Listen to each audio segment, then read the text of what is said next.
The book rested on her lap like a doorway. D.H. Lawrence wrote that in The Rainbow in 1915. Today we are luckier.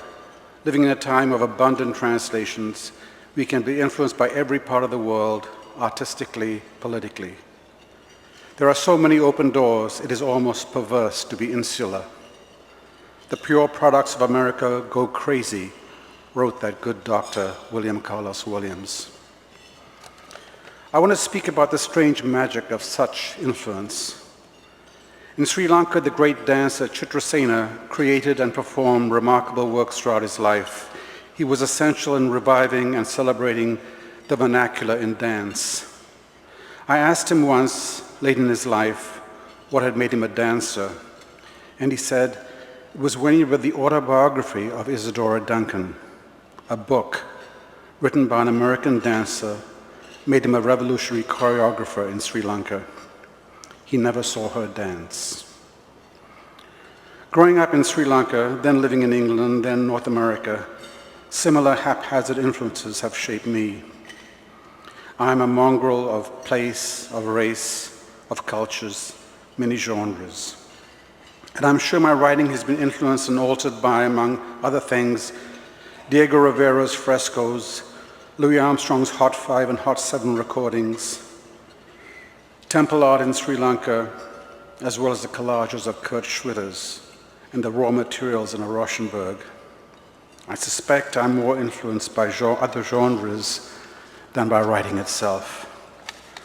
But I had grown up in an oral tradition rather than a literary one, told stories, gossip, arguments, and lies at the dinner table. I would not be interested in the writing life for a long time. On the back of one Penguin paperback, I read that the English author Nigel Baldwin wrote his first novel during his honeymoon. It sounded a dire warning of what had to be given up. Today, as I said, we are surrounded by so many art forms and translations, so that, as John Berger writes, never again will a single story be told as though it were the only one. A person grows up in Colombo or Wichita or Port Said, and their true mentor or touchstone could be Calvino or Miles Davis, or it could be a political gesture or act taking place in a faraway place. When I was asked to say something at this event, my first thought was that I wanted to speak about Neelan Tiruchelvam.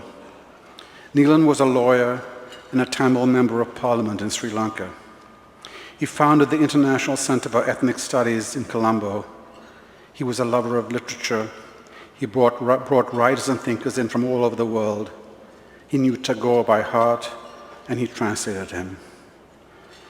As a parliamentarian, he believed in self-determination for Sri Lanka's Tamil minority through negotiation and constitutional reform.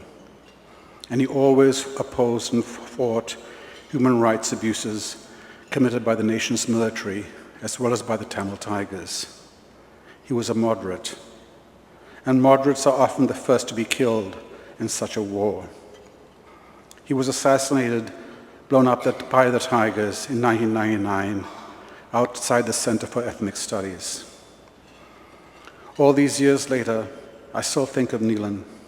His name blinks there on my computer every day. Few people here know about him.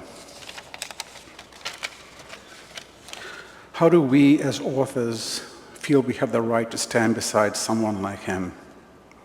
Or the journalist Lasantha Wickrematunge, who wrote news articles criticizing the government and was probably killed by those he criticized? I don't know. It feels there's this great gulf between them and us. But just as we see people like Neelan and Lasantha as our heroes, I do know that Neelan's heroes were writers. He had brought so many of them to the Ethnic Center, including people like Arundhati Roy. He loved Akhmatova and would quote her poetry often in his speeches in Parliament. Akhmatova, another influence from another part of the world.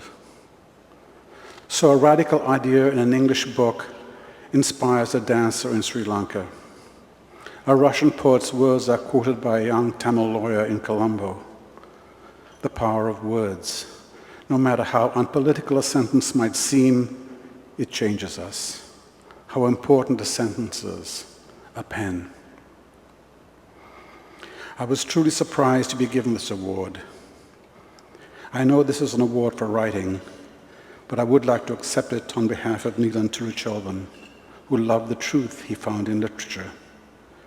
If writers influenced him, he must always influence us.